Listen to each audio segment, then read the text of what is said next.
Brian Thomas Jr. Gabe, I think a lot of people in the Dynasty streets are wondering, is Brian Thomas Jr. going to be the T. Higgins to Travis Hunter's Jamar Chase? Or is it going to be the opposite? How is that offense going to shake out? In a 10-by-10, are you trading away your Rashee Rice and Travion Henderson to get into a Brian Thomas Jr.? Oh, yeah, Ty. I think I'm going to take the bet that Brian Thomas is him. Give me Brian Thomas. All right, let's talk about it. You got barbecue back there, and you didn't invite me. Hurt my feelings. Welcome on in, everyone. I'm Ty at TyDeclare44. That's Gabe at IGabe_FF on X. And this is the All Gas Trade Show. Let's go. Welcome in. Happy Saturday, everybody. Hope you're doing well. You're here, Gabe. Another week post-draft, another week in the off season, another week you're still in your house. So at least we're not out of your house trying to vacate. How are you doing, my friend?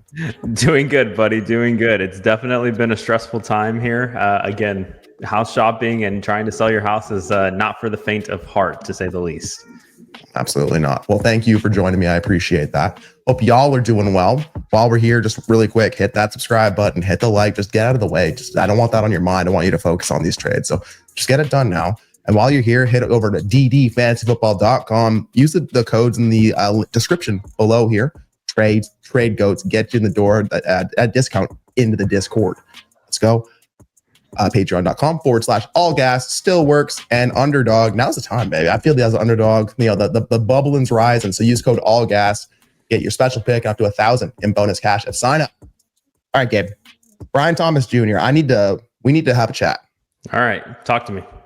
Because I've been on record here saying Travis Hunter is my 102, no matter what. I think he has elite upside. I think the talent and the ADV are going to mesh. It's going to be a beautiful thing for Travis Hunter.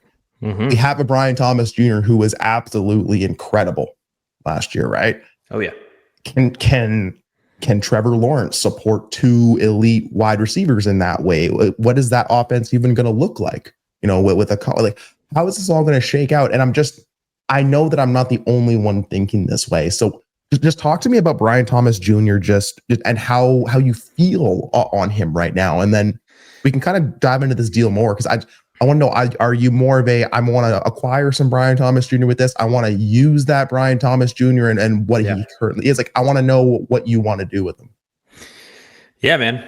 So my thoughts on Brian Thomas Jr. is he's in a range right now of rookie wide receivers that typically and historically, when they hit these thresholds that he hit last year, they usually are pretty damn good. And it's a tell sign that they are the real deal, right? So he's definitely a guy that I'm wanting to for sure believe in. Again, I mean, at the end of the day, he's getting penciled in very, very high now.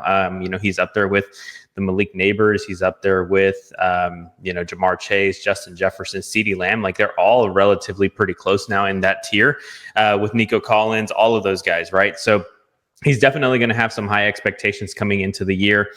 I'll tell you this, Ty, in Jacksonville right now, outside of Brian Thomas Jr., let's say Travis Hunter is not there yet, right? I'm just thinking out loud here.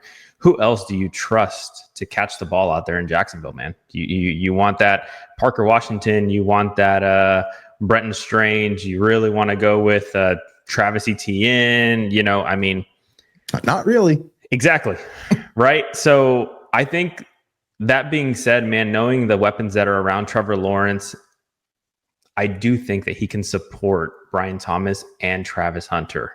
So I don't know who's going to be the quote unquote alpha, if you will, because I do think that Travis could be very, very good in this offense, but just knowing what I've seen from Brian Thomas, man, I'm not going to fade that. They're just, we can't overcomplicate things sometimes. And he obviously was very good his rookie year. Most people are not good their rookie year. So I'm going to take the bet on the guy who was good his rookie year and just bank on him continuing to improve in a situation that I feel like really does benefit him, right? There's a world where Travis Hunter going there opens up the offense, man, because they're not having to double cover Brian Thomas now, right? Because they're like, oh, this guy can actually do pretty much the same things just as well, right? And so I don't know, man. It's kind of a hard one, but what are your thoughts on anything that I've kind of mentioned so far?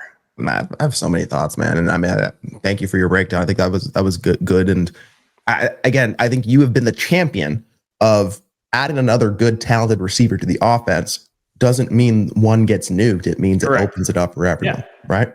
And while you were talking there, I've been playing around in the Trinity Tracker tool, right? So I'm looking at T. Higgins in 2020 because again, that's the name I've heard thrown around, right? It's T. Higgins to Jamar Chase, is BTJ to Hunter, or opposite whatever side of that fence you're on, right? Yeah. T. Higgins rookie year 2020, he had a 6.2 Trinity score. Okay, so 12 points per game. So, a good rookie year, right? That's fine. Yeah. Right. 2021, 6.93. 15 points per game. Pretty damn good. And now, if I'm not mistaken, and let me just fact check myself. I believe that was Chase's rookie season.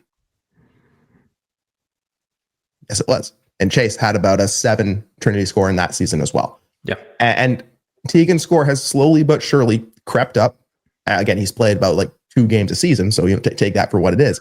But he has at least sustained or improved his score, even with a Jamar damn Chase joining the offense. So maybe we shouldn't be scared, because I mean, I'm trying to find Brian Thomas Jr.'s Trinity score here, but basically he had about the same in his rookie year in 2024, a 7.23, but he had 16 points per game, man. Pretty damn good.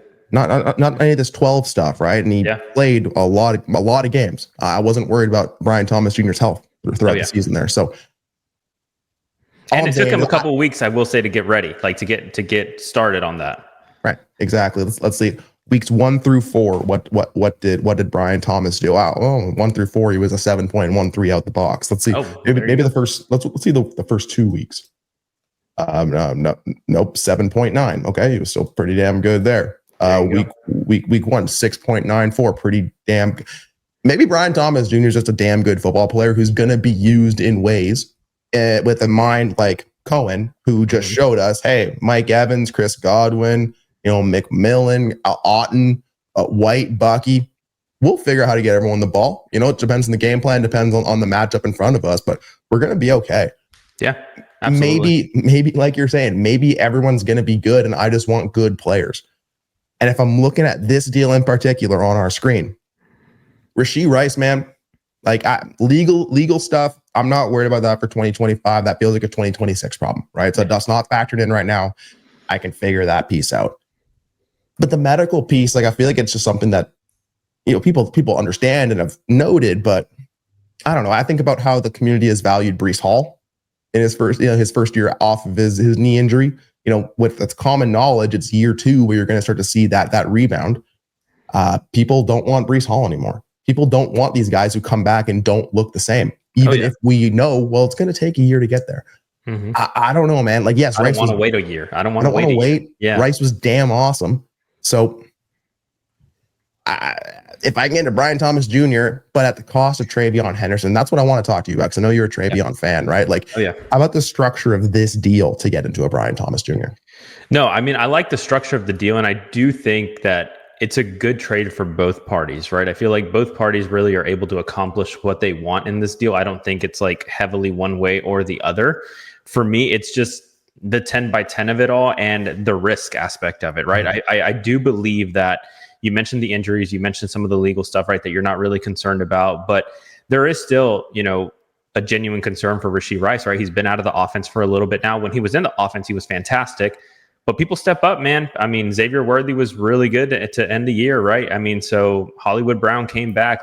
And I'm not saying that I think Hollywood Brown is going to kick Rashee Rice out of this. That's not at all what I'm saying, right? But I'm just saying teams move forward with the players that are available, right? We've talked about it before, but availability is kind of the best thing for a lot of these guys, right? And so it might take them a little bit to get reacclimated into the offense.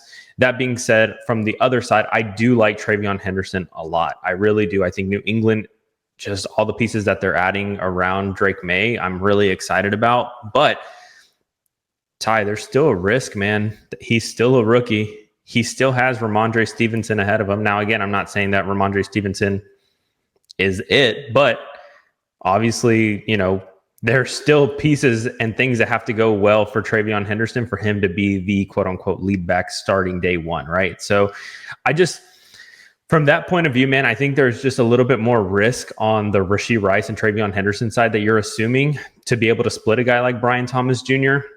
And I was looking at his fantasy output, right? So you're right. So weeks 1 through 4, he was pretty much averaging around like 18 points. But man, dude, the last 5-6 weeks of the season, Brian Thomas Jr., he was damn near averaging almost 30 points, man. Like it was 22, 22, 39, 35, 28. And that's an elite signal, man. Oh yeah. And that's what I'm saying. So I guess when I said colder, I mean, I guess I was comparing that to a 40-point week. Well, of course it's going to be colder, right? You're not wrong. Yeah. No, I mean, so to your point, I just think the community loves Brian Thomas Jr., man. I just want to bet, and I'm going to bet that Brian Thomas is just going to continue to be that guy with Trevor Lawrence. I do think that Travis Hunter could be a very good piece added to this offense. And, we got to remember, Brian Thomas was still a first-round pick, man, last year. Like, he was still a first-round pick last year. So, obviously, the team liked him from the get-go. Obviously, he's doing all the right things that you want in this offense. I just don't think that we can fade that, man. I don't think that we can fade that. No, that's fair. So 10 by 10, super flex, PPR, 0.5 tight end premium. I mean, I think it's a good deal both ways, right? Because I'm thinking about like if this was a pure value deal, like that's basically Brian Thomas Jr. for 105, 106, right? And that's a damn nice return. I can see myself moving Brian Thomas for that, but on a certain team, one that's ready to go, I can definitely see myself also paying that to try to make that bet. So let us know what you think in the comments on this one. You want Brian Thomas Jr., you want Rashee Rice or TreVeyon Henderson at 10 by 10? If you thought that we were done talking about Brian Thomas Jr., you're wrong. Because T. Metzger, 5405, brings us the 12-team start 9, 1 quarterback league, Gabe. PPR, 1.5 tight end premium. The 26 second will likely be the 201 to 202. And the 27 second is his own. So he gets into Brian Thomas Jr., but he sends away Jackson Smith and Jigba, what should be an early 26 second, and his own 2027 second. So now we're talking some wide receiver pivots. We're talking some process deals. And I mean, if I'm sending away my second, that means I must be convicted one way or the other, but that's also a 2027 second. So I ain't projecting anything out that far. Yep. And in 2026, that looks like a good second. So how do you feel here, man? JSN in 2 seconds for Brian Thomas Jr. I will tell you, man, the 201, 202 in a 1 QB class does not appeal me as much as the 201, 202 in a super flex league, right? So we kind of talked about it before, but typically in 1 QB leagues, quarterbacks get pushed down, positional players get pushed up, right? Which basically means you want the best of the best from the positional standpoint. And in the rookie drafts, the positional players that you're hoping land a little bit further usually get taken a little bit earlier, right? So in reality, and like if you were to kind of break it down into like a super flex league, and again, obviously we don't know what quarterbacks are coming out in 26. We don't know what that looks like, right? But if you were to just take the 25 class, for example, Cam Ward would probably not be in the first round. Jackson Dart would not be in the first round, right? Like guys like that would definitely get pushed down, which means, your RJ Harveys, your Matthew Goldens, your Caleb Johnsons, those guys would get pushed up into the draft. The other guys would get pushed down. So in reality, that 201 is almost like a 204, 205 type, right? And again, this is just me projecting right now. Obviously, we don't know what quarterbacks are coming out in 26, but I'm just comparing that to 25, right? So if you mean to tell me Jackson Smith and Jigba in the 205, 204, and a 27 second for Brian Thomas, I'm just going to keep my money with Brian Thomas, man. Yeah. I'm looking at startup data right now. Yeah. Right. And I mean, we'll filter for and people love themselves some JSN, man. People love themselves some JSN and are excited. But I'm going to take the bet, man, on Trevor Lawrence over Sam Darnold. Yes. Yeah. Yes. As I guess the champion for Sam Darnold on this show. Yes, I'm also doing that. So we are on the same page. You're looking at about a round difference in startup between Brian Thomas Jr. and JSN. I would imagine it's probably like 101 versus 102, right? Are you pitching in a couple seconds to get up from 102 to 101? Yeah, on a lot of teams. Yeah, like if it makes sense, yeah, I'll do it. Right. So especially in a 12-by-9, one quarterback, like I'm searching for the guys that are going to make a difference. And I think JSN can do that. And I like having a couple seconds because I can use those in season. I can sell an early second and fill a good need on my team. You know, I'll have an extra second in 2027 to figure it out with, but cool. And if I have a ton of wide receiver value on my team, I might not look to do like a tier down like this. I might rather go cross positionally, but this is not a bad way to get some value out of this and just de-risk yourself if you're a little nervous on Brian Thomas Jr. But I'm on the same page, man. Those point per game numbers in the rookie season, like that, if you listen to any of the stuff that Shane does, especially in the early offseason, the follow the volume type stuff. Oh yeah. Go check it out. He talks about wide receiver thresholds, and those are some scary elite numbers. So give me some Brian Thomas Jr. I'll send away my JSN in 2 seconds to get into BTJ here. Good stuff. Now let's add a little team context again. All right. Quarterback, we got May and Fields. Running back, we got Brees, JT, Hampton. Very nice. Wide receiver, Garrett Wilson, JSN, Rice, Odunze, Olave. Tight end, Bowers, 226 first and 227 first. So looking at this team, again, we were talking about like how do you have a lot of wide receivers. You want to try and move some of that around. Yeah. Wilson, JSN, Rice, and Odunze, and Olave. So how do you feel there? Man. Well, actually, I wanted to start off real quick. Hey, Fields is surprising people, man, out there. That's the only thing I was going to say. Whenever you mentioned Justin Fields, I'm like, hey, he's looking pretty good. He's looking pretty good. Now, going back to the team, though, I mean, just absolute hammers. Brees, JT, Hampton at running back. Good God. May, very good. Again, maybe that's where you kind of want to upgrade, right? If you're not the biggest believer in Drake May, he's got a lot of buzz around him. I think he's like quarterback 8 right now, Ty, in Dynasty, quarterback 9. Something like that, yeah. Wild, man. Again, people love themselves some Drake May. But maybe that's where you could have an upgrade, right? Garrett Wilson, Jason, Rice, Odunze, Olave. You have a lot of good receivers. What I will say you're missing from this wide receiver core, in my personal opinion, is a locked and loaded wide receiver 1. You have a lot of really good wide receivers that can maybe hit wide receiver 1 threshold, but like bona fide plug and play wide receiver 1s, not that many. Are you considering Garrett Wilson as your bona fide wide receiver 1? Feels a little scary to do that. A little scary. It does. JSN? I'm a little scary. Yeah. Rice? We just went over why that's scary. Yep. And then Odunze. I know you're not putting Olave there, so Odunze. Yeah. Again, what mouths get fed, right? And how does that offense shake out in the end? I think it might work for Odunze, but it's scary because of how the rookie season looked. Yes, it's all scary, man. Yeah. So then I think for me, this pivot, man, to getting into Brian Thomas Jr. is a really good one, because while, again, you have a lot of depth at the wide receiver position, you also are getting a bona fide wide receiver 1 that you can just plug and play that is significantly, in my opinion, better than all the other options that you have available, right? Like Garrett Wilson's great to have. JSN, well, he was good to have, right? Rice, Odunze, those guys, like I want them for sure, but they're not Brian Thomas Jr. If I'm just having to pay 2 seconds, man, by all means, give me Brian Thomas. Really quick, shout out to Pistol Pete. This trade is not on the show, but he did trade his first to get into Justin Fields, Brashard Smith in a third in 2027. So let's see. Justin Fields, baby. I love the conviction, man. I love the conviction. Yeah. Now I'm not clear here if T. Metzger is getting into Brian Thomas Jr. or JSN based on how he lays his team out here. But I think you laid it out well there, man. All the wide receivers in your room, they feel like they have that. If things don't go to plan in 2025, they feel like guys with ADV will take a hit. Yeah. Brian Thomas Jr., I think we've laid out the reasons why we don't think that's going to happen, or there will be at least some kind of narrative that can be told why his value won't do that. So I want insulation here. I want the difference makers. Give me Brian Thomas Jr. Cool.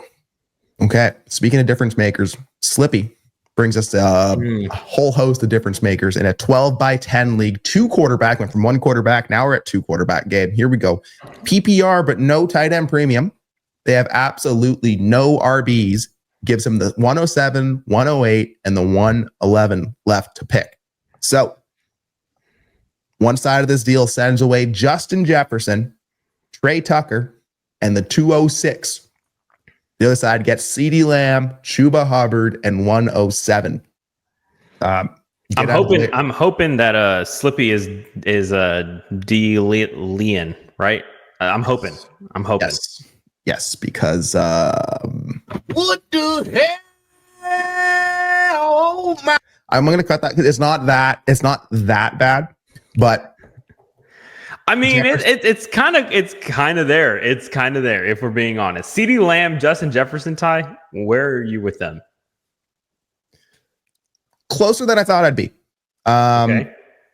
I think people just don't know what to do with Jefferson because he's been in the same spot for so long. It's just kind of treading his wheels a little bit. He's just slipping down, like a little, almost like prospect fatigue. I think he's just there right now. Mm-hmm. I'm a big believer in Minnesota and then what JJ could bring to that offense, what that offense could be, what Kevin O'Connell has shown that offense can be. So I'm not really that stressed on Jefferson, but I mean, CeeDee Lamb, man, who else but CeeDee Lamb? So it's pretty damn close, pretty damn close. Would you give a second on top of your CeeDee Lamb for Justin Jefferson?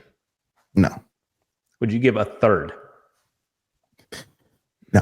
Give me, well, maybe, but give me okay. Give me Trey Tucker back with that. Exactly. Okay, so basically, you see them as 1-for-1 almost. Like it's kind of like yes, you probably lean a little bit Justin Jefferson, but give me, just. Why do I need to be arrogant and pay you to be wrong probably week over week? Exactly. Why do I need to do that? So yeah, I'm probably not seeking that out. Yeah. Correct. So for me, these guys are almost interchangeable, right? Again, I give the nod to Justin Jefferson just from an ADV standpoint, but dude, they're right there neck and neck. I mean, week to week, to your point, who do you start? They're both just as young. They both just got paid. Like everything you want in these wide receivers, these two have it.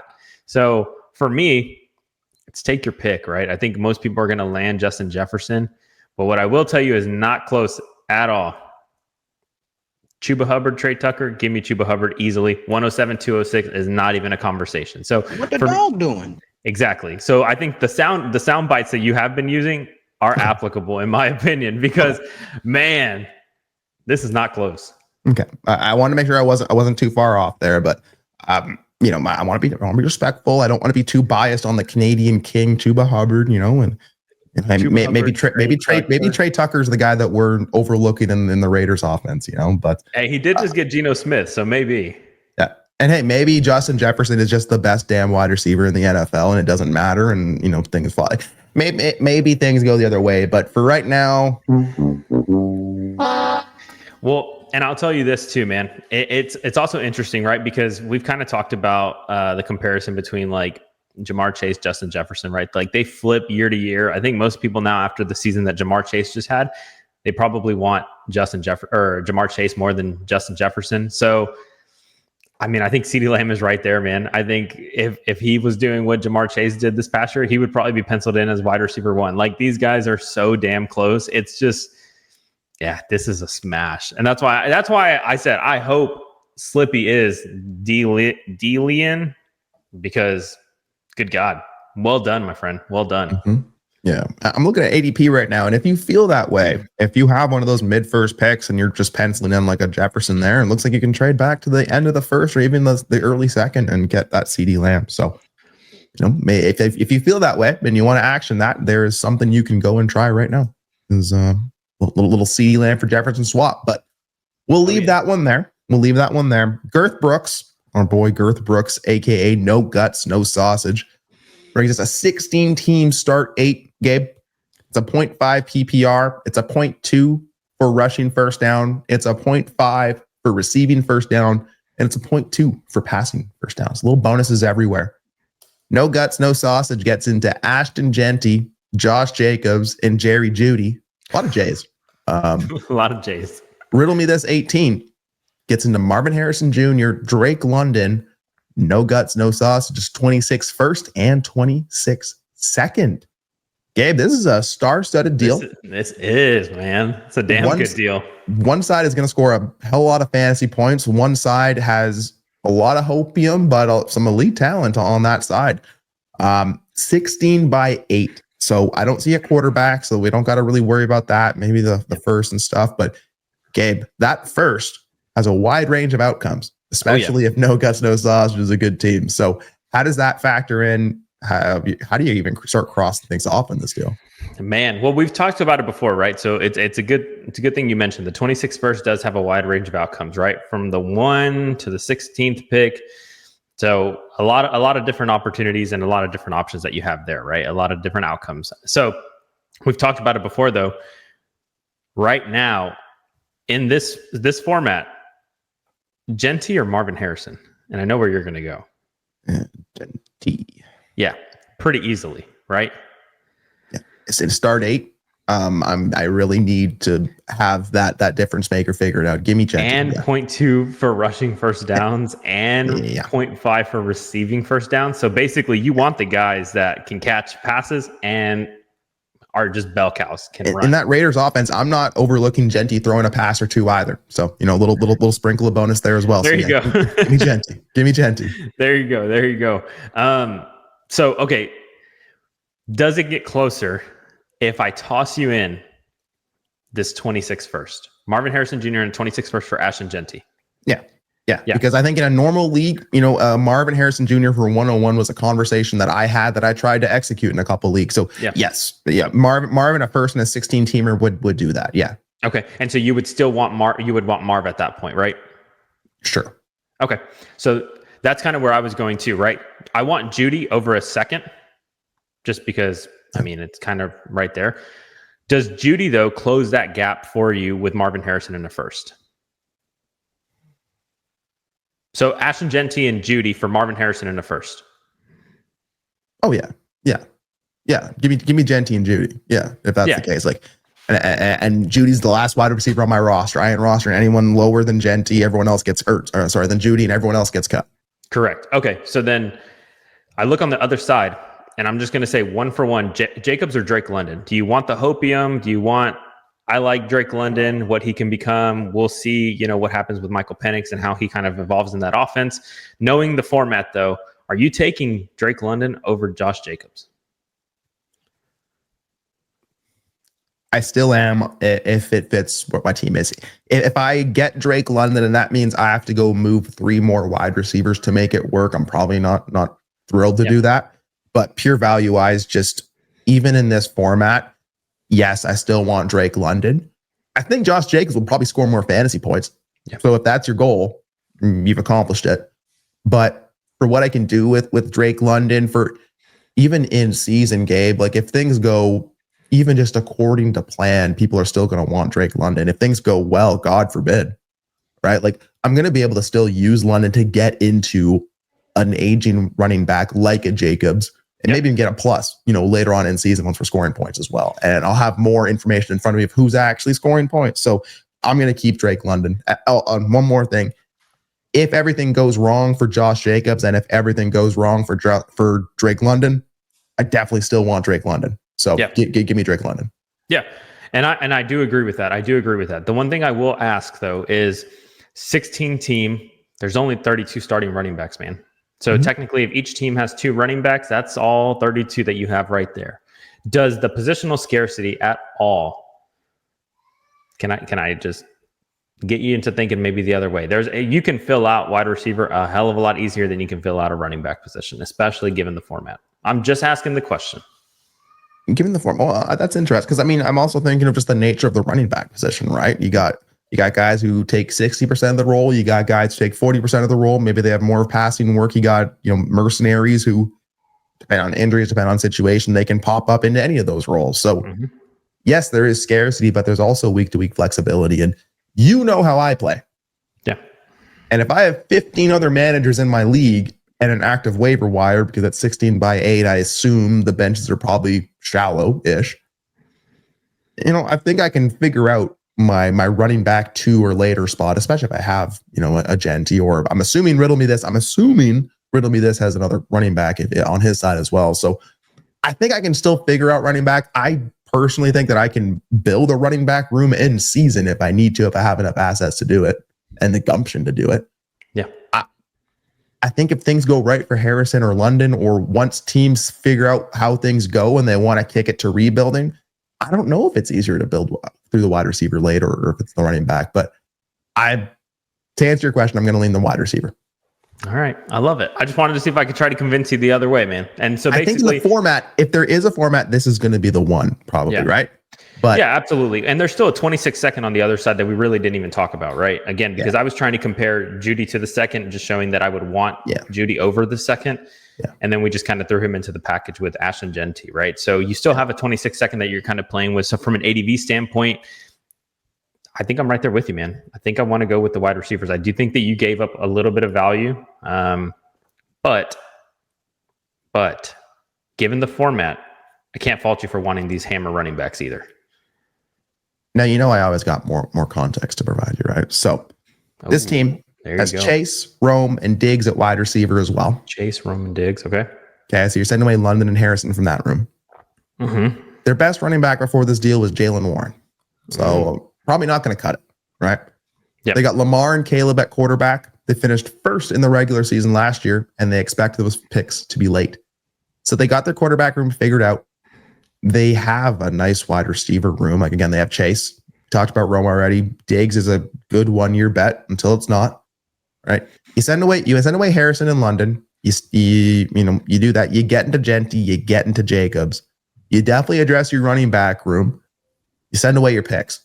Again, this team finished first last year, Gabe. So do you think it's set to finish first again because it has enough difference makers in a shallow-ish format, the 16-by-8 factor? There's still a lot of starters, but if you can accumulate Lamar, Chase, Genty, Jacobs, and just score a lot of points, like that will win you weeks. So how do you feel seeing that piece there? I'm conflicted. And I'll tell you why. Because yes, absolutely. You can probably have a filled out roster with these 8 guys, but you traded your picks, man. You have no flexibility. If any of these running backs get injured, if any of these wide receivers get injured, are you comfortable starting Stephon Diggs week to week? Probably not. I'd love to not have to, but are you comfortable starting that Jalen Warren if your Josh Jacobs goes down as your next best running back? I don't feel great. Exactly. So for me, and I know that he won last year, and I'm just gonna say, I think, in my opinion, I think Drake London finished wide receiver 5 last year. Probably a good reason why you won last year, in my opinion. Like again, he was one of the damn good wide receivers, one of the guys that you absolutely want on your teams, and so. Man, I get Jalen Warren's your best asset, but I just don't feel any more secure at that wide receiver position either. Like, I feel good about Chase, but I don't feel great about Rome. I mean, I know a lot of people are excited about him. I definitely don't feel great about Stephon Diggs either. So it almost feels like you're robbing Peter to pay Paul in a way, right? Like you're giving from a place that you don't really have much abundance of to try to cover something else. But in reality, all you're doing is just leaving another hole on the other side of it too. Because I don't think Judy, I mean, a lot of people, cool, yeah, like he's fine. I mean, Cleveland's kind of a hot mess right now at the quarterback situation. Like, do you trust Dylan Gabriel, Shadur, I don't even know who else they have out there. But do you special guest Deshaun Watson with the Deshaun Watson, Deshaun Watson. Like, do you trust these guys week in and week out to get Jerry Jeudy the ball? Probably not. So for me, what I would have probably rather have done is I probably would have rather have preferred to shop the 26th first and the 26th second just for a single running back for a veteran. Could I have gotten Josh Jacobs for a 26th first and a 26th second, right? I keep my Marvin Harrison, I keep Drake London, and then I can probably even consolidate those two pieces into a better wide receiver if I really want to. Something different. I feel like you could have your running back or your quarterback position is solid, so solid. But it's just the depth of it all, man. You gave up a lot of you gave up your flexibility because now you're going to have to start dipping into 27 picks if anything happens to these guys, and it's just not usually a good combination. Or you're going to have to start trading away one of your studs, or you're going to have to trade Genty or Jacobs or whoever of these guys end up getting injured, which hopefully is none. But if they do, then you're going to have to try to down tier one of these other guys too. Sure. So if it was one of the wide receivers for Genty straight up, you're probably doing that, but I don't know if that's actually getting accepted. If you can find a way to make it smaller where you're just either sending the picks or something for a Jacobs to address it, you're here for that. But it's the whole totality of the deal that kind of throws it off for you. Yeah, because I mean, at the end of the day, again, could you have gotten Marvin Harrison in a second for Genty? I mean, I don't know if that gets accepted, right? But maybe if that gets accepted, then that's where that Judy gets thrown in to get the deal done. Sure, correct. Yeah, so at that point, like I'd rather have done that, kept my Drake London and Jamar Chase. I feel much better about my wide receiver core, and I still have a 26 first to play with. Like again, I understand. Like I understand the scarcity and everything like that, right? I get it. But at the end of the day, man, people are always so quick. And you mentioned it earlier about Breece Hall, and if any of these guys, if anything happens to these running backs, usually those are the first ones people give up on, It's like, fool me once. All right. Most people don't come back after you fool them once. And so, at least in the fantasy space. And so, for me, I think that's where it is. I really would have rather have just bought a running back straight up with the 26 first, or traded one of the wide receivers, not both. Fool me once, shame on you. Fool me, can't get fooled again. Yeah. Okay. Yeah, exactly. But here in the deal here, no guts, no sausage. We've all played with these people, right? I didn't want him to include the second, but he feel like he had to win to get the deal done. So, and that's where we said the value was, right? We said the second. Yeah. Anyways, thanks. No guts, no sausage. You let us know. In a 16x8, bonuses to the running backs. Are you taking Genty, Jacobs, Judy? Do you want the wide receivers in the picks? Like, how do you feel about this one? Let us know. Yeah. It's a good one, though. All right, we got ourselves a little all-gas trade show deal here by Diaz. Okay, so 14x11 best ball. You got to start 2 running backs, 3 wide receivers, 3 running backs, 2 wide receivers, 2 tight ends. You got 2 flex, 3 flex. However many numbers gets you to 11. Boosted scoring everywhere, right? The juice is to having a nice tight end room, the quarterbacks, the wide receivers, and you want to, it's interesting how you approach it there, but you got to get some hammers. So Big Diaz gets into Jonnu Smith, 2026 second and 2026 third of that man. No guts, no sausage, and a and $25 of fab. No guts, no sausage gets Geno Smith, Jordan Mason, and Michael Mayer. Man, Michael Mayer, we talk about Slick Rick on this show being a former first-round pick. And Mayer was like top of the second? Yep. And then just something happened. He went away. Bowers came in, and he's the forgotten man of the Dynasty streets, man. I'll give the context here because we know the context in the all-gas trade show. Diaz does not trade his first, allegedly. Right, but he traded him in the startup because it was cray, and we can confirm it was a crazy startup. His thoughts here is that his build and the constraints of the league has him locked. So this gives him more flexibility to be comfortable for future moves if necessary. He needed quarterback, but no one wanted Russ. Lamar lets him be risky at quarterback too. He wanted a tight end too, but he didn't need that. He did need flexibility. As someone who's been trying to trade for Jonnu Smith from Girth Brooks, I can tell you that it was going to take the right deal because I was getting instant rejected. I was probably pissing him off. Just give me that Jonnu, please. But that didn't happen. So talk me through here, man. 14x11 best ball, boosted scoring, scarcity everywhere. Do you want Geno, Mason, and Mayer? Do you want Jonnu, the second, the third, and some fab? Well, I think I want to ask you a question first. Please do. Obviously, it's very hard to predict what people are going to do, right? Year to year. Obviously, otherwise we would be winning every single league that we're ever in if we could predict what the outcomes are going to be, right? That being said, though, are you trusting Jonnu Smith to repeat his performance from last year? Like, are you wanting to make that bet that this guy is actually, in fact, a very good tight end? I've learned some things in life, Gabe. Yeah. And there's certain truths that I don't want to doubt and things that I just want to live by. And one of those things is when Ben Mason is loud about something, I don't want to be on the other side.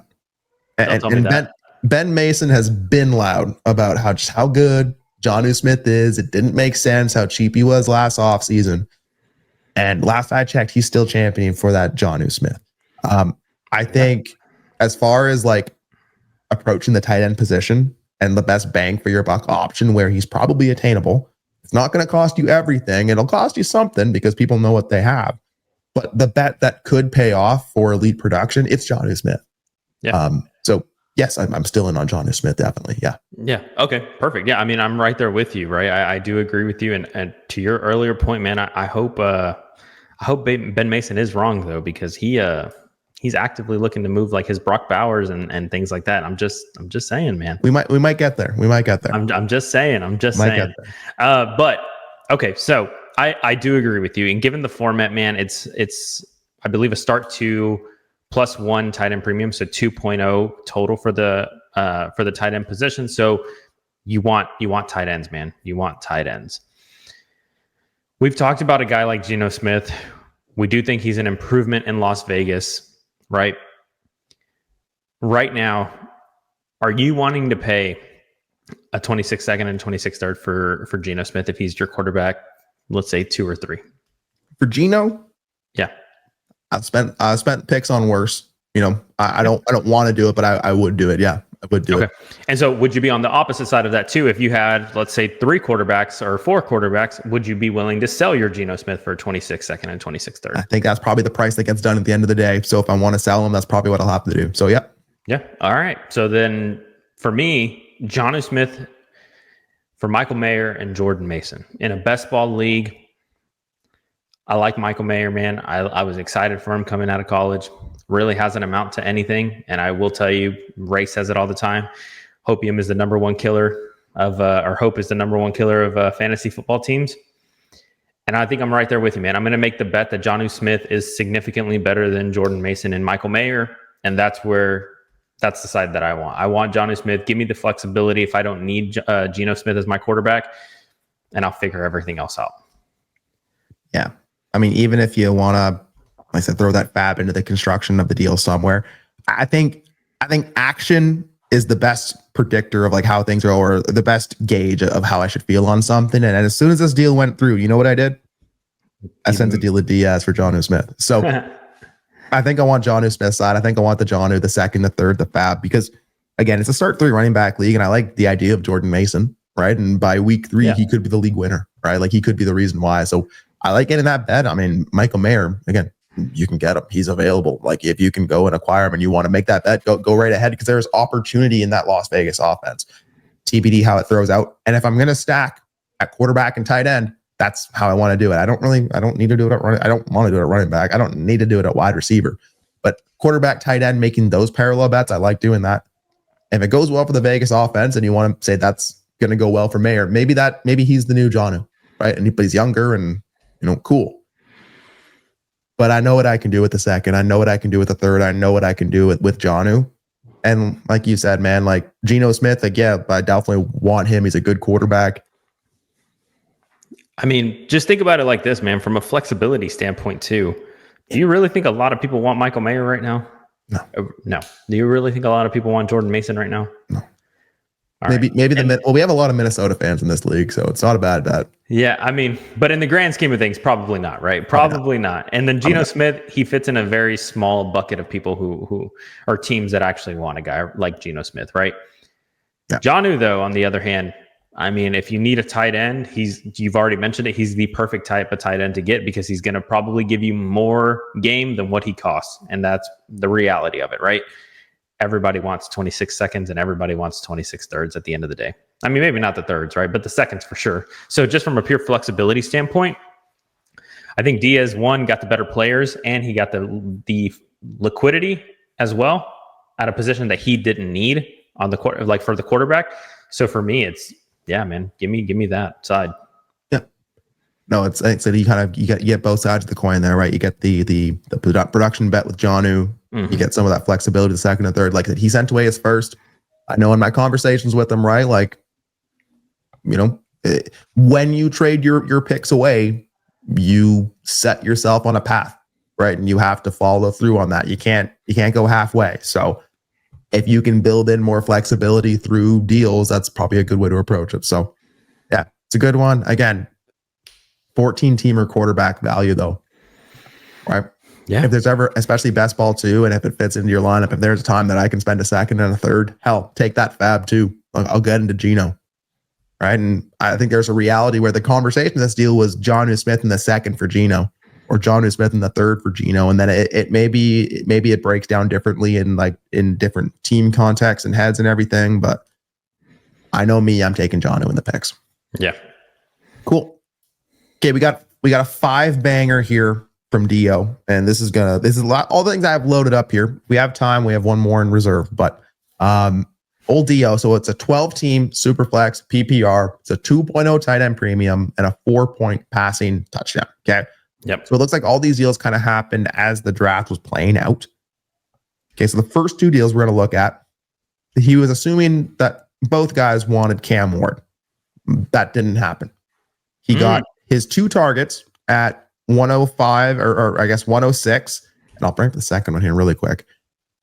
And 107. So 106 and 107. He got into that. He got into Travion and Quinshawn.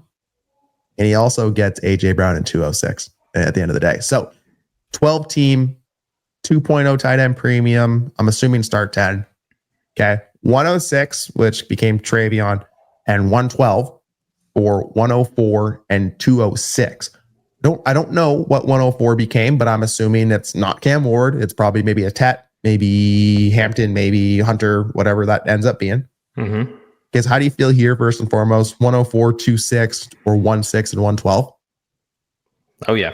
I mean, I don't think one thing I don't know that we've really talked about much on the show yet is the tiers, right? I mean, I think everybody's kind of talked about Ashton Genty, and then it's Hampton and Hunter, and then it's a bunch of question marks at the end of that, right? I mean, you can maybe even pencil in Cam Ward if you really need him, but we've seen Cam Ward slip. And so for me, Ty, like, man, if I'm at that 104, 105 and I can move back and pick up picks like this, man, and move back into the first round for a second, I want to do that. I think that after the 103, maybe after the 103 for me, it really is a take your pick. Who do you like the most? Congratulations, that's your guy type.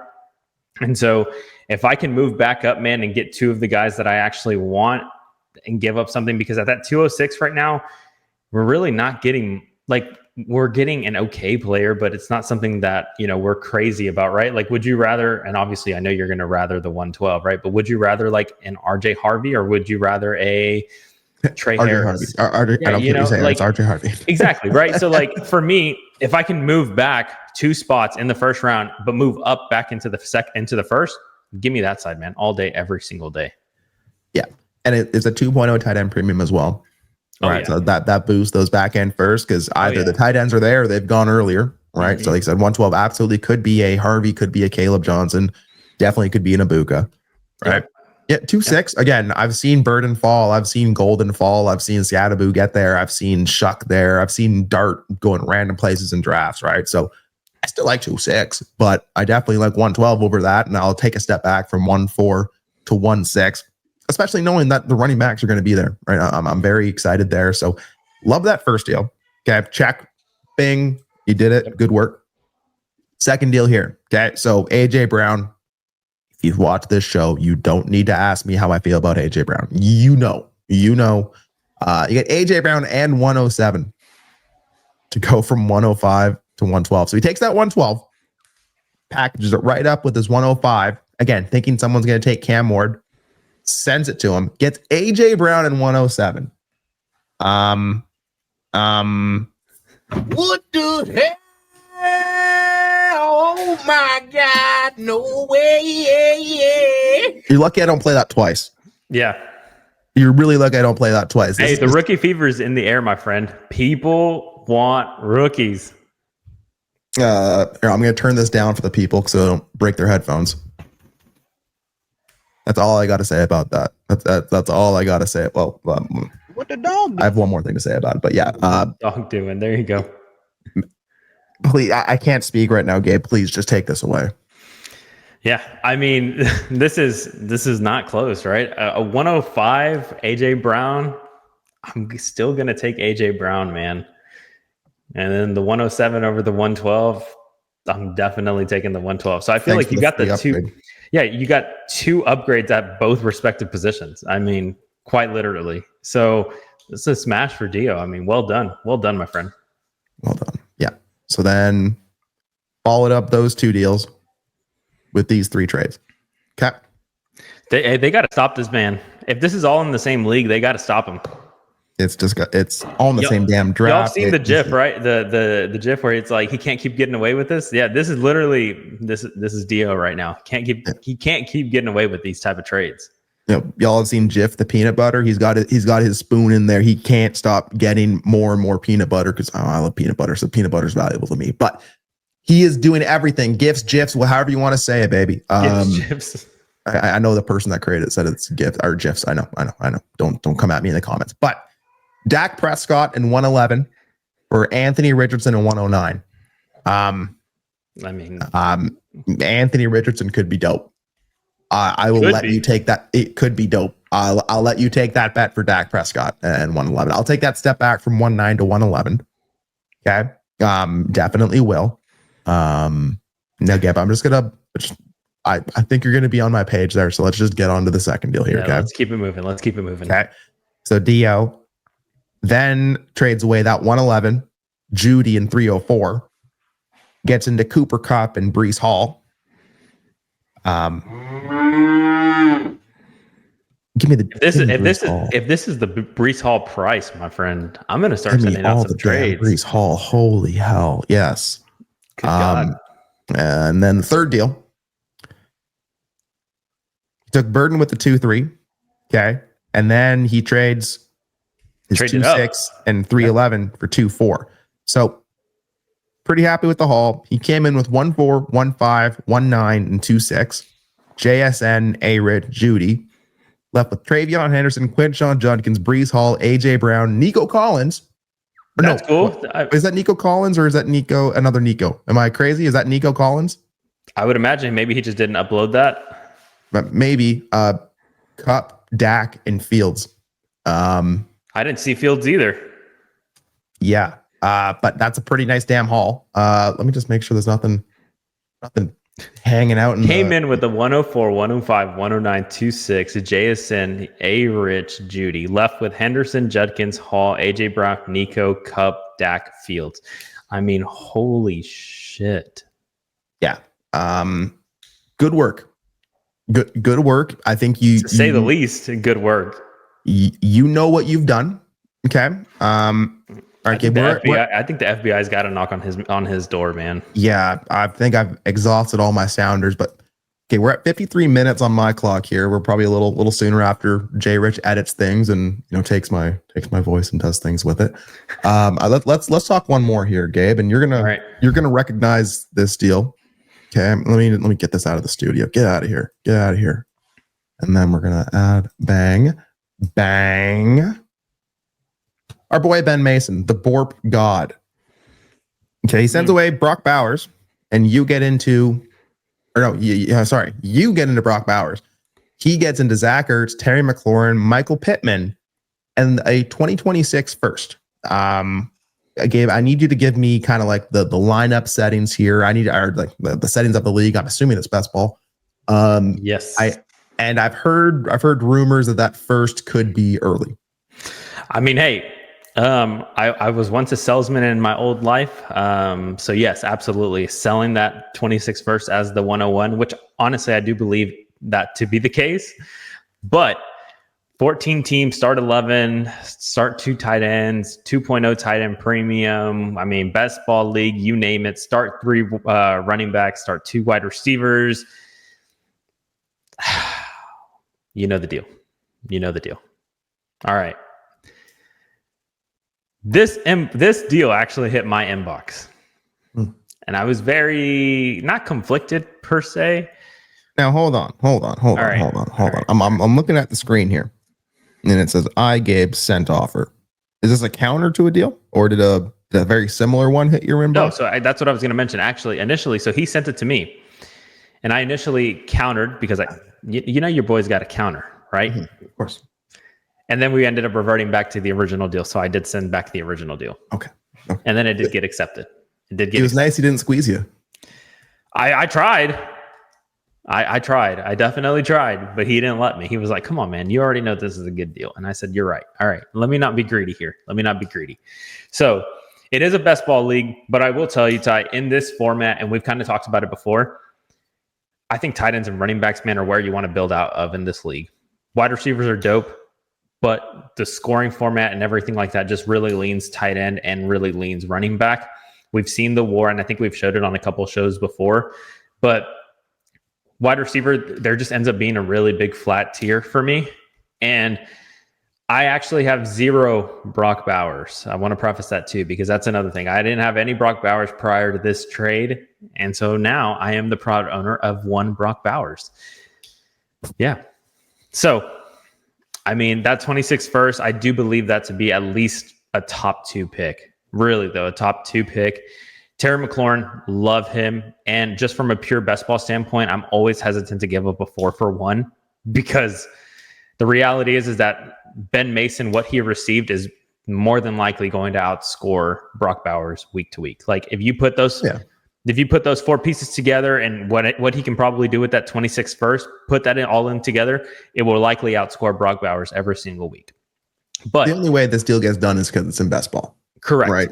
Yeah. Oh, yeah. Because in lineup, this is not close, right? I mean, and so my team is very, very young. Like I've taken on a couple of different rookies. I've taken on a couple of youth pieces. So I wanted to get rid of some of the older veterans, some of the guys that I'm actually really excited about, though, because I really am excited about Terry McLaurin. But again, given the format for me, I want to build out from the running back and tight end position. And that's where essentially this kind of deal came of. We know how Ben Mason likes to play his best ball leagues. He just wants as many good darts as possible that can hit his lineup week to week. And I think that he accomplished that for sure. Yeah, man. I mean, I'm looking at it like I can see why Ben did it. This is a Ben deal, right? Absolutely. This is a Ben 100%. deal. Let me bet that Ertz can give me what some of what Bowers can. Right? Yeah, Check that box. 50%. Loves him some Ertz. Gets into my boy Terry McLaurin. He knows I'm talking. I'm not in this league, but he knows that if I was there, he could send him my way. Yeah. Michael Pittman. Sure. Right. Best ball. Sure. Right. You don't got to know when to start him. If he does go off, you get him. Cool. It's all about that stat first, right? It's about that. How early can that first be? Where can that land? And what can you do with that? Mm-hmm. So the deal is going to come down to what happens with that first and what Ben does with that first, because the deal damn sure ain't about Zach Ertz, Terry McLaurin, or Michael Pittman. From a pure point scoring standpoint, yep, Ben Mason is going to score more points than you this year, absolutely. Yeah. But Brock Bowers could be so damn good and so damn valuable that it just doesn't matter for you. So you went against your best ball principles here, my guy. You sent a 4-for-1. I did. But you got into your guy. You got your first Bowers share, and I think I'd be with you there. I would go against the Bort meter. I feel scared for my Bowers, knowing that the prophecy god Ben Mason has sent away his betting against him. Yeah, he's betting against him. So I don't love that. But if you were in the VC or the stages last night in the Discord, we had a good old chat about Brock Bowers. So I'm still pretty confident in my Brock Bowers. So. Good stuff. Anything else in this deal? I think that is it, my friend. Just excited to have my first share. I'm proud for you, man. Like I'm looking. Hey, there's a reason why I don't have a lot of these elite guys. Let me tell you, because of the things that you can do with them. Yeah, I know how you do that, man. If you can get a 4-for-1 for your Jamar Chase, Brock Bowers, Josh Allen, Bijan, Gibbs, that's why I don't have these guys, man. Because the value that you can extract from them is just absolutely insane. Especially in basketball, man. Especially in basketball. So. Don't mind that, but hey, we got another one in. This is a fun show, dude. We had some good conversations, some good trades. So thanks everyone for giving us your trades. Thanks for every watch, every listen, everything like that. Hit the like if you're still here. Hit subscribe if you haven't. Head over to ddfantasyfootball.com. Use code TRADES. Use code TRADEGOAT. Get you in the door. Access to everything. Come chat with us. If you use our codes, you get a roster review as well. So hit us up. We got you, man. We got you. Okay. Patreon.com/allgas, underdog.com, use code allgas, get special pick up to 1K bonus cash. I think that's pretty much it, man. So we out of this thing. Enjoy. Go make some trades. Go get some Brian Thomas Jr., man. Go get that man. Don't be scared. Go get some Brian Thomas Jr. We out of this thing. Peace. Boom.